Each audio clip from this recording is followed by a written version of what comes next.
இனி உறவுகளுக்கு வணக்கம்.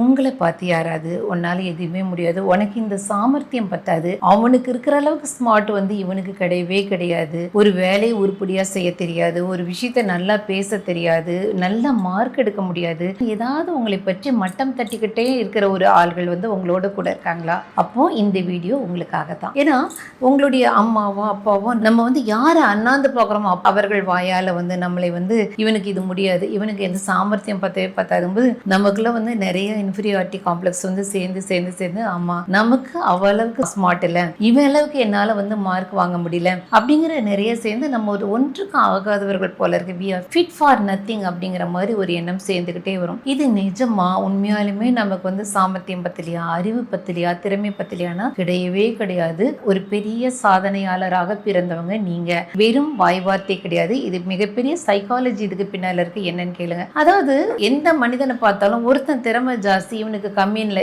ஒவ்வொரு மனிதனுக்குள்ளும் ஒரு திறமை கட்டாயம் இருக்குது. ஒருத்தனுக்கு இருக்கிற மாதிரியே இன்னொருத்தனுக்கு இருக்கணும் அவசியமே இல்லை. அதனாலதான் கம்பேரிசன் கூடாது. ஒவ்வொரு மனிதனுக்கும் தனித்தனி ஒரு யூனிக்னஸ், ஒருத்தனுக்கு இது வரும், இந்த திறமை வருதுன்னா இன்னொருத்தனுக்கு வேற ஒரு திறமை வரும். இந்த வேற ஒரு திறமையை பார்க்க தெரியாத மனிதர்கள் தான் உன்னால ஒண்ணுமே முடியாது ஒண்ணுமே முடியாதுன்னு சொல்றாங்க. அந்த திறமையை கண்டறியறதா நம்ம கையில இருக்கு. அது மிக சுலபமான விஷயம். பொதுவா இந்த மாதிரி விஷயங்கள் யாராவது ஒருத்தங்க பார்த்து இது ஒன்னால முடியாதுன்னா முதல் விஷயம் தெரிஞ்சுக்கோங்க, உங்களிடம் அப்படி பேசுகிறவர் ஒரு சிறந்த மனிதராக இருக்கிற பட்சத்துல கொஞ்சமாவது அவர்களுக்கு மனிதர்களை பற்றி ஒரு சிறிதேனும் ஒரு புரிதல், அந்த அறிவு இருந்தா ஒரு சக மனிதனை பார்த்து உன்னால எதுவுமே முடியாது இயலாது அப்படிங்கிற வார்த்தையை சொல்லவே முடியாது. அப்படி ஒருத்தங்க சொல்லிக்கிட்டே இருக்காங்க அப்படின்னா அவங்களை நம்ம கொஞ்சம் கூட எதுக்கு மதிக்க வேண்டிய அவசியம் கிடையவே கிடையாது. அவங்க யாரா இருக்கட்டும், சமுதாயத்துல பெரிய இடம் வச்சிருக்கட்டும், அவங்க பெரிய வீடு வச்சிருக்கட்டும், கார் வச்சிருக்கட்டும், ஒரு பெரிய பதவியில இருக்கட்டும், என்னவோ இருக்கட்டும், ஆனால் ஒரு சக மனிதனை பார்த்து உன்னால முடியாது அப்படின்னு சொல்லக்கூடிய மனிதனை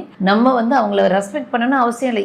மேபி அவருடைய போஸ்டுக்காக நம்ம மதிக்கலாம், அவர் நமக்கு ஒருவேளை அப்பாவா இருக்கலாம், அம்மாவா இருக்கலாம், அக்காவா இருக்கலாம், அண்ணாவா இருக்கலாம், அதுக்காக அவர்களுக்கு கொடுக்க வேண்டிய ஒரு மரியாதை நம்ம தாராளம் கொடுக்கலாம். ஆனா உன்னால முடியாதுன்னு சொல்ற விஷயத்தை நம்ம 1% கூட ஏத்துக்க வேண்டிய அவசியம் இல்லை. ஏன்னா நிறைய இடங்கள்ல இந்த மாதிரி புறக்கணிக்கப்பட்டவர்கள் தான் மிகப்பெரியதா ஜெயிச்சிருக்காங்க. அதாவது இந்த தாமஸ் ஆல்வா எடிசன் அவர்களுடைய கதையை பத்தி பேசும்போது அவர் எப்பவுமே ஸ்கூல்ல கம்மி மார்க் வாங்கிட்டே வருவாரு. அப்போ ஒரு நாள் ஸ்கூல்ல ஹெச்எம் அவங்க அம்மாவை பார்க்கணும்னு கூப்பிட்டு வராங்க. எடிசனோட டீச்சரை போய் பார்க்குறாங்க. அப்போ என்ன பையன் வளர்த்து வச்சிருக்கீங்க, ஒரு இதுக்கும் அடங்குறதுல கொஞ்சம் கூட எந்த நாலேஜ் அறிவு எதுவுமே கிடையாது, அங்கே டீச்சிங்கே பண்ண முடியாது, ஸ்கூல்ல இருந்து உங்க பையனை கூப்பிட்டு போங்க அப்படின்னு சொல்லிட்டு டிசி கொடுத்து அனுப்பிடுறாங்க. அப்போ எடிசனோட அம்மா வீட்டுக்கு வராங்க, ரொம்ப ஒரு மாதிரி சோகமா இருக்காங்க. அப்போ எடிசன் சின்ன பையன், குட்டி பையன் அம்மா என்னமா ஆச்சு, ஏமா என்ன சொல்றாங்க ஸ்கூல்ல அப்படின்னு கேட்கும்போது அவங்க அம்மா சொல்றாங்க, தம்பி உனக்கு ரொம்ப அறிவு ஜாஸ்தியாமா, இந்த ஸ்கூல்ல உனக்கு சொல்லி கொடுக்குற அளவுக்கு வசதியெல்லாம் இல்லை, நீ வீட்லயே இருந்து கத்துக்கலாம்னு சொல்லிட்டாங்க, நாளையில இருந்து நீ வீட்லயே இருந்து கத்துக்க போற. எடிசனுக்கு ரொம்ப சந்தோஷம், ஐயோ நம்மளோட நாலேஜ் அப்படின்னு. பேசிக்கா என்னன்னா Edison hyper active child. Hyper active child பாக்குறதுக்கு ஒரு ஆட்டிசம் கிட்ட மாதிரி இருப்பாங்க. என்ன பண்ணுவாங்கன்னா ஒரு இடத்துல இருக்க மாட்டாங்க, கொஞ்சம் துருத்துருன்னு கொஞ்சம் மென்டல் மாதிரி அதை பிடுங்குறது, இதை பாக்குறது, இதை உடைச்சு பாக்குறது, இதை ஓபன் பண்ணி பாக்குறது, அதுக்குள்ள என்னென்ன இருக்கலாம்னு பாக்குறது, எதையாவது வரையறது, ஒரு இடத்தை பிக்ஸ் பண்ணி பாக்குறது, இந்த மாதிரி எதையாவது ஒண்ணு பண்ணிக்கிட்டே இருப்பாங்க ஹைப்பர் ஆக்டிவ். ஸோ இவர் ஒரு ஹைப்பர் ஆக்டிவ் கிட். ஸோ இது அவங்க ஸ்கூல்ல அவங்க ஒரு இடத்துல உட்காந்து அவனால கான்சன்ட்ரேட் பண்ணி அவரால் படிக்க முடியல, அவர் அங்க போறது இங்க போறது. ஆனா அவங்க அம்மா ஒரு வார்த்தை உன்னால முடியும், உனக்கு நிறைய அறிவு இருக்குன்னு சொல்லி அவன் வீட்லயே இருந்து படிக்கட்டும், எதை பிரிச்சு பிரிச்சு ஒண்ணுன்னா பார்த்துட்டு எதை ஜாயின் பண்ணா அவனுக்கு என்ன பண்ண முடியுதோ பண்ணட்டும் சொல்லி இயல்பா அவருடைய விருப்பத்துக்கு ஏற்ற மாதிரி அந்த சப்ஜெக்ட்லயே அவங்களை விட்டனால தாமஸ் ஆல்வா எடிசன்ங்கிற மிகப்பெரிய ஒரு அறிவியல் மேதை நமக்கு கிடைச்சாங்க. ஸோ இது எதுக்காக சொல்றேன்னா, மற்றவர்களால புறக்கணிக்கப்பட்ட ஒருவேளை அவங்க அம்மா அதே வார்த்தை எடிசன் சொல்லியிருந்தாங்க, உன்னால எதுவுமே முடியாது, ஸ்கூல்ல 50 பிள்ளைகளையும் வச்சு கிளாஸ் எடுக்கிறாங்க, ஆனா ஒன்ன வச்சு எடுக்க முடியாது, நீ அவ்வளவு பெரிய மென்டலா மாட்டா அப்படின்னு சொல்லியிருந்தா அந்த குழந்தைக்கு நான் ஒரு பெரிய மனநலம் பாதிக்கப்பட்டவன், நார்மல் சைல்டு கிடையாதுங்கிறது பதிஞ்சிருக்கும். அந்த இன்ஃபீரியாரிட்டி காம்ப்ளெக்ஸ் லோடாயி நான் ஃபிட் ஃபார் நத்திங் அப்படிங்கறது மனசுல நோடி இருக்கும். அந்த மாதிரி ஒரு குழந்தைகளை பார்த்து இல்ல உங்க வீட்டுல இருக்க வயசு பிள்ளை யாரோ உங்க மனைவியோ உங்க கணவனை பார்த்து ஒன்னால இது முடியாது, அவன் எவ்வளவு சம்பாதிக்கிறான், நீ என்னத்த சம்பாதிக்கிற, அவன் கூட படிச்சு நான் கார் வாங்கிட்டான், நீ என்னத்த வாங்கியிருக்க அப்படின்னு சொல்லும்போது இந்த பேச்சுக்கள் தான் நம்ம வளரவே விடாது. அப்ப நீங்க பண்ண வேண்டியது என்ன, இந்த உறவுகளை மாற்ற முடியுமா, அம்மாவை அப்பாவை அக்கா தங்கச்சிய இவங்க மனைவி கணவனை மாற்ற முடியுமா, முடியாது. இவர்கள்லாம் நம்ம கூட பயணிக்கிறவங்க தான். ஆனா இதை கண்டு கொள்ளாமல் இருக்கக்கூடிய மகா பெரிய துணிச்சலும் தைரியமும் வேணும். அதே சமயம் நீங்க என்ன பண்ணணும், இந்த மாதிரி உங்களை சொல்லிட்டு இருக்கும்போது புது புது ஸ்கில்ஸ், அதுவும் உங்களுக்கு எந்த சப்ஜெக்ட்ல வந்து ஃபேவரட் ஸ்கில் இருக்கோ அதை மட்டும் படிக்கணும். உங்களுக்கு சுத்தமா வரவே வராத ஒரு சப்ஜெக்டை நான் அதை படிக்க வேண்டிய அவசியம் இல்லை. அது என்னைக்கும் பலன் தராது. உங்களுக்கு ஒரு பிடிச்ச விஷயம், எனக்கு வந்து இதுதான் பிடிக்குது, எனக்கு மோட்டார் ரிப்பேர் பண்ண பிடிக்குதுன்னா உண்மையாலுமே மோட்டார் ரிப்பேர் பண்றதுக்கு ஒரு 6 மாசம் கோர்ஸ் பத்திக்கலாம். இல்லை எனக்கு டெய்லரிங் பிடிக்குது, எனக்கு வந்து இந்த ஆர்டிஸ்டிக்கான விஷயங்களை வந்து செய்ய தெரியுது, எனக்கு செய்யறதுக்கு ரொம்ப பிடிக்குது, அந்த மாதிரி உங்களுக்கு எதுல இன்ட்ரெஸ்ட் இருக்கோ அதை வந்து கட்டாயம் கத்துக்கிறது ரொம்ப முக்கியம். அதை பார்த்துட்டு ஏன் இதெல்லாம் கத்துக்கிட்டு அந்த 3 மாச கோர்ஸ், இந்த 6 மாச கோர்ஸ், இந்த ஒன்றை இதெல்லாம் என்னையா பண்ணிக்கிட்ட, உங்க அண்ணன் பாரு எவ்வளவு சம்பாதிக்கிறான், தேவையே இல்லை.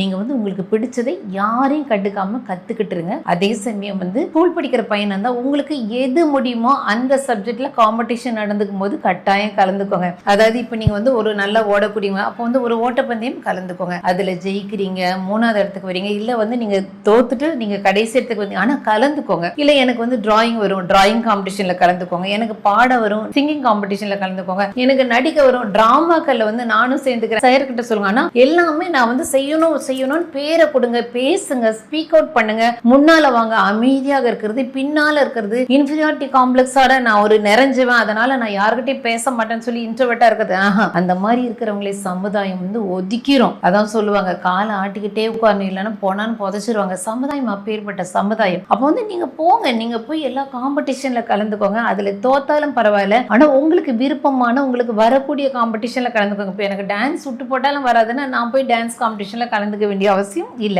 வர்றதுல கலந்துக்கோங்க. அது வந்து அந்த மாதிரி ஒரு 4-5 காம்படிஷன்ல கலந்துட்டு அதுல ஒன்ல பிரைஸ் வாங்கும்போது நமக்கு ஒரு பெரிய சந்தோஷம். அடேங்கப்பா, நான் இதுல 3rd பிரைஸ் வாங்கிட்டு இதுல 2nd பிரைஸ் வாங்கிட்டேன் அப்படிங்கிற ஒரு ஃபீல் வந்து வரும். அதே மாதிரி புது புது ஸ்கில்ஸ் வந்து அந்த சின்ன சின்ன கிளாஸஸ், இதையே நான் வந்து உங்களுக்கு வந்து டபுள் டிகிரி படிங்க, லண்டன்ல போய் படிங்க, இது கோர்ஸ் படிங்கன்னு சொல்லாம இந்த சின்ன சின்ன கிளாஸஸ்னா, இன்றைக்கு அந்த மாதிரி கிளாஸஸ் படிச்சவங்க தான் மிகப்பெரிய இடத்துல உட்காந்துருக்காங்க. 4 டிகிரி 5 டிகிரி படிச்சவங்களோட ஒரு சிங்கிள் டிகிரி எடுத்துட்டு இதுல 3 மாச கோர்ஸ், இதுல 6 மாச கோர்ஸ் அப்படி படித்தவர்கள் இன்னைக்கு மிகப்பெரிய பொசிஷன் இருக்கக்கூடிய தொழிலதிபர்கள், 1000 கோடிக்கு மேல டர்ன் ஓவர் பண்றவங்க இந்த மாதிரி படித்தவர்கள். ஸோ இந்த மாதிரி படிக்கிறதுக்கு நீங்க என்னைக்குமே தயங்க வேண்டாம். அதே மாதிரி உங்க வீட்டுல எவ்வளவு பெரிய கோடீஸ்வரங்க, அம்மா அப்பா சொத்து நிறைய இருந்தாலும் சரி, இல்ல எனக்கு ரொம்ப நார்மலான ஃபேமிலினாலுமே ஒரு இடத்துல போய் வேலை செய்யறது மிக முக்கியமான விஷயம். இல்லைங்க வேலை செய்யணும்னு அவசியம் இல்லை, எங்க அப்பாவே ஒரு கம்பெனி வச்சிருக்கிறாரு, வேண்டாம், உங்க அப்பா கம்பெனி வச்சிருக்கட்டும் என்றாலுமே குறைந்தது ஒரு 3 வருஷமாவது வெளியில ஒருத்தங்கிட்ட போங்க. ஒரு 6 மாசம் ஒரு கம்பெனில போங்க, இன்னொரு 6 மாசம் இன்னொரு கம்பெனில, ஒரு